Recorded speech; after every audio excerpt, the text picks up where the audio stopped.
Canada is far more popular than Donald Trump is here in the United States. Look at this. The net popularity rating of Canada is plus 49 percentage points. Well, there is some new data out showing that Americans love Canada so much that if Canada were to run in an election against Donald Trump, it would absolutely destroy him.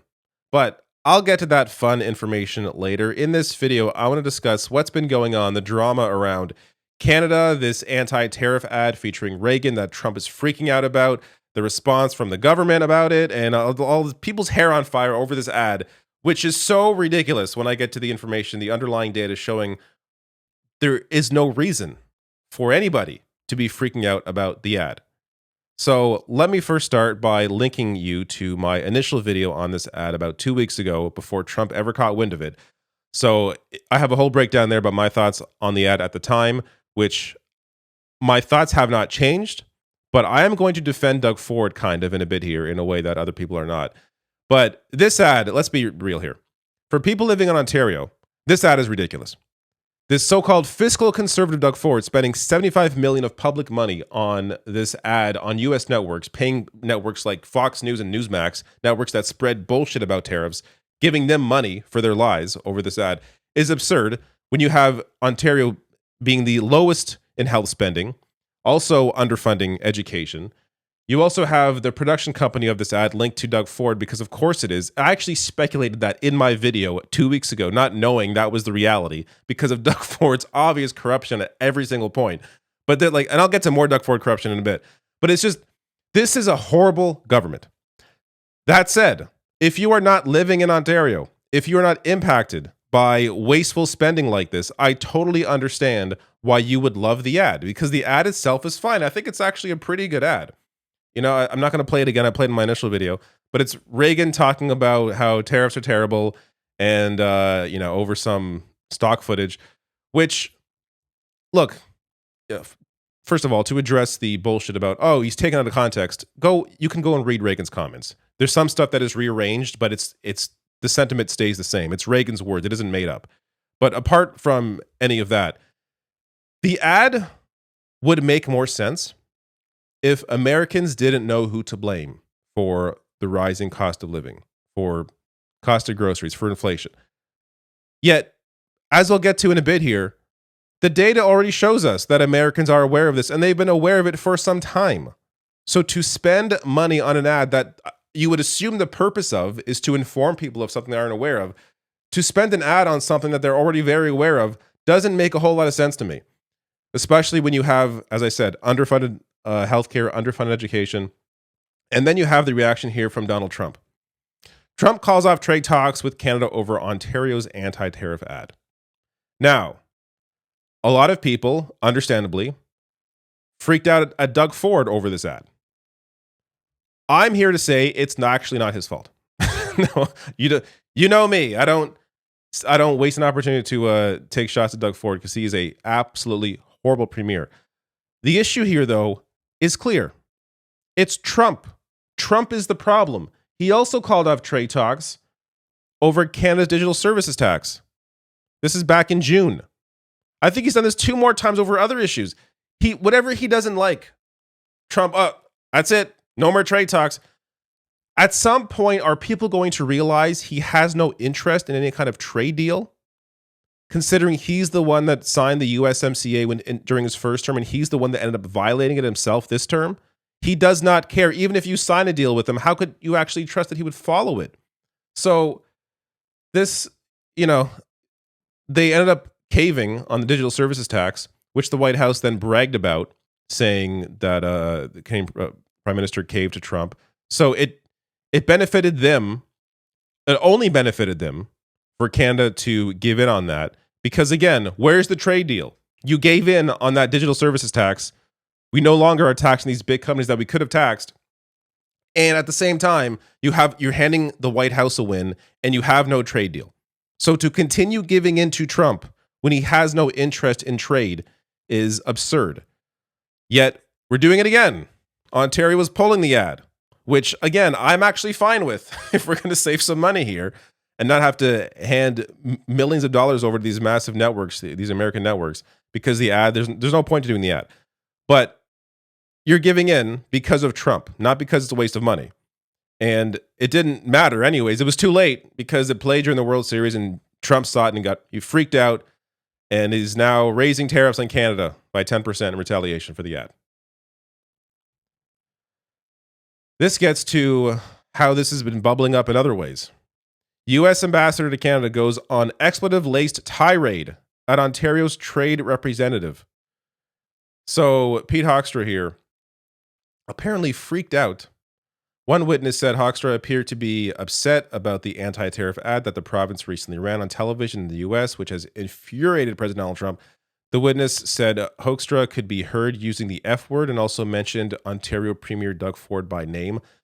I can't help but feel this was done on purpose in a way for the media to catch word of it and write a story about it, for a way for Hoekstra to be in Trump's good graces. Because anybody with a brain has to realize the ad doesn't do anything when you already have the majority of Americans on the side of hating tariffs. Here is Harry Enton discussing this. Has Trump's push for tariffs been successful in the minds of the American people? No. No is the simple answer. I mean, I think that Americans have moved more against tariff than any other major Trump policy that he's been pushing during this second term. What are we talking about here? Well, why don't we just look at this? New tariffs on imported goods. You know, you go back to November of 2024, the majority, 52%, were in favor of it. Look at where we are now in 2025, in the fall of 2025. 60% of Americans are opposed to Trump's tariffs. So we're talking about a 4-point margin in favor, switcheroo, now to a 20-point margin against. And of course, there was all this news coming out of the World Series, right? Canada tariffs. We're not just talking China, we're talking Canada and tariffs. And get this, we're talking about just 36%, as I look at my little footnote here on the bottom, who support new tariffs against Canada. So the bottom line is this. If I were advising President Donald John Trump when it comes to his policies, I'd say step off the tariffs, at least from a political point of view, because the bottom line is it doesn't sell with the American people. It's one of the largest shifts that we have seen during Trump's second term in office. Now, you may think that this is a recent trend, that Americans maybe just saw the Reagan ad and thought, oh, you know what? Reagan's right. These tariffs are terrible. But you'd be wrong. You could actually go back to February to see that the majority of Americans say they opposed Donald Trump's threatened tariff war against Canada. That was before any of this was really even implemented. So back then, do you favor or oppose the U.S. placing new tariffs on goods imported from Canada? 62% opposed. And that opposition has either in most data either stayed where it is or increased. You have data here, less than 1/3 of Americans view tariffs favorably. That is from Navigator in August. So Americans have remained consistent on not liking the idea of tariffing Canada. This ad, while may make you feel good because it angered Trump, it was a complete waste of money, especially, again, if you're living in Ontario and are actually impacted by what Doug Ford does. Now, I just want to play for you Doug Ford's reaction to Pete Hoekstra, the blowout or blow up that he apparently had, because this shows you why Doug Ford gets away with so much. The Globe and Mail has a piece that speaks about Ambassador Hoekstra, to use a blunt phrase, cursing out your Ontario representative in the United States at a meeting. What do you say to that? This was related to your advertisement related to Donald Reagan. Yeah. What's your response to Ambassador Hoekstra's words? Come on, Ambassador. He's a guy. You know something? I like him. Pete, you got to call Dave up and apologize. It's simple. You know, the cheese slipped off the cracker. I get it. You're ticked off. But call the guy up because you're a good guy, and Dave's my champion. The guy is just instrumental in these trade deals down in Washington. And, you know, some of the people get hot. They get heated. I get heated sometimes. But just call the guy up and bury the hatchet, because the ambassador's a good guy, actually. I love Dave. I like the ambassador, so he knows what to do. Come on, Pete, you've been around for before Moses. Call the guy up and apologize. Let's start getting back on track. All right, so I'm going to get to the data on Canada and Trump in a second here, but I wanted to show this clip because it showcases why Doug Ford is able to get away with being a horrible politician. It's because he has dumb guy energy. And I'm not saying that as a pejorative. I think it's a positive quality that he has that more politicians, good politicians, need to have. His ability to speak plainly in a way that can come off as humorous or jovial, like your uncle, like quotes like the cheese slipped off the cracker or he's older than Moses.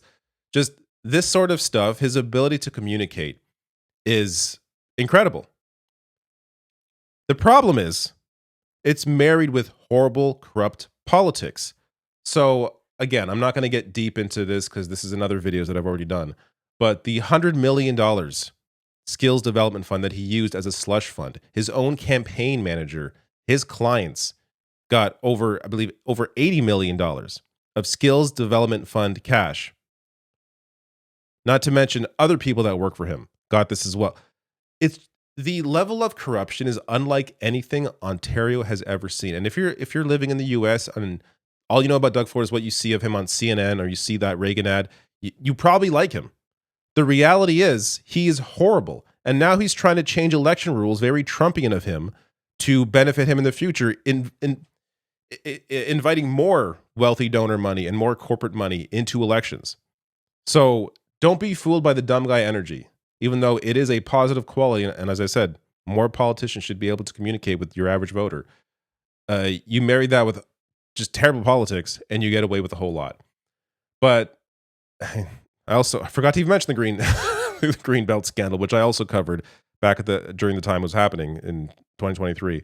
But quoting TVO here, there's corruption, there's utter corruption, and then there's funneling more than $8 billion to your developer buddies and party donors through land swaps in the bright light of day and expecting to get away with it. And he did get away with it because he went on to win the next election, continuing a majority. Because, again, dumb guy energy is incredibly effective. And just credit here to David Moscrop for that piece. He's a great writer. Now, let me get to, just to end on, the Trump stuff, Trump Canada stuff. So Trump and Carney were just at a meeting, this dinner before the APEC summit. This apparently was their only interaction because, again, they're feuding over this ad. It's so stupid. But they were seated across the table and even acknowledged each other during a toast at dinner. But Trump did say on Truth Social, for those that are asking, we didn't come to South Korea to see Canada. So he is still very angry with Canada, again, over an ad that has no actual effect on anything. But this gets to Harry Enton's piece on CNN about how Americans feel about Canada compared to Donald Trump. Picking a fight with China is one thing. Picking a fight with Canada is just something totally different here. So what are you talking about? Net popularity in the United States. Well, Canada is far more popular than Donald Trump is here in the United States. Look at this. The net popularity rating of Canada is plus 49 percentage points. Look at the net popularity rating of Donald Trump here in the United States. It's minus 10. We're talking about Canada coming out nearly 60 points ahead on the net popularity rating versus Donald Trump here in the United States. When you pick on Canada as a United States president, you are picking on a country that the American people adore. They adore Canada. Canada has always been a friend to the United States, at least during our lifetimes. And when you're going after Canada, you are going against someone who is far more popular than you are with Donald Trump. Pretty much every single time among most Americans, Americans will choose Canada over Donald Trump, yet Trump has decided to pick yet another fight with somebody or some entity or some country that is more popular than he is. Any president would love to see that number under their name. The last president that had this type of number was George W. Bush back in the early 2000s. No president has come anywhere close to how popular Canada is right now, and Donald Trump certainly is a long away. He cannot see Canada from his house when it comes to his net popularity All right, rating. let's reverse this. How do Canadians feel about the United States? They think that Donald Trump's a big hoser. That's what they think. They hate Donald Trump. They hate everything that he's doing. Canadians who say America is an enemy or potential threat, look in 2023, it was 7%. Look how high it's gone now. We're talking about 48%. We're talking about a nearly 48-point jump. And the Trump administration, my dear friends, has a net popularity rating in Canada of minus, get this, 58 points. So Americans love Canada, but Canadians no longer love the United States of America. Despite Trump's nonstop attacks on Canada, Americans remain vigilant in their love for Canadians. And I have to say, I love that. Worth noting here, there's some more data. This is on how Canadians feel about Americans, and this really has shifted. Trump, the damage that Trump has done on the world stage, and I know this is not just for Canadians, but every country, is going to take some time to reverse. This is obviously going to have to be fixed after Trump is no longer the president and someone else comes in. There's going to have to be just a complete reversal in how the country interacts with other countries. But this is from the Toronto Star. Data from the Environics Institute shared exclusively with the Star shows that 36% of Canadians currently view the U.S. as a friend, compared to 60% at the end of 2020 and 89% in 2013, and that 27% of Canadians presently view the U.S. as an enemy, a number that stood at 11% in 2020 and as low as 1% in 2013. And breaking that down by party is also may tell us something here. 55% of Conservative Party supporters still consider the U.S. a friend to Canada, compared to 26% and 29% of Liberal and NDP supporters, respectively. Now, I do think it matters how you view the question. Because if you view the U.S. as the government, then yeah, why would Canadians view the U.S. as a friend? But if you view the U.S. as the American people, as just the people living there, and understanding that even though Trump won an election, it isn't the majority of the country that voted. It's just that the majority of the voters that voted for him. Those are two very different things, because a lot of people simply don't vote. They feel disillusioned by the system, by the parties, for obvious reasons. But I think it's important to just consider how we view a question like, do you think of the U.S. as a friend? Because whether it's the government or citizens, I think those are two very different answers. Because I would consider Americans as friends. Yes, I still do. I would not consider the U.S. government as a friend, obviously. But let me know in the comments below how you feel about all this. If you're American, if you're Canadian, what your thoughts are on the other country. If you enjoyed this video, please hit like and subscribe, and check out some of the other videos I have on this channel.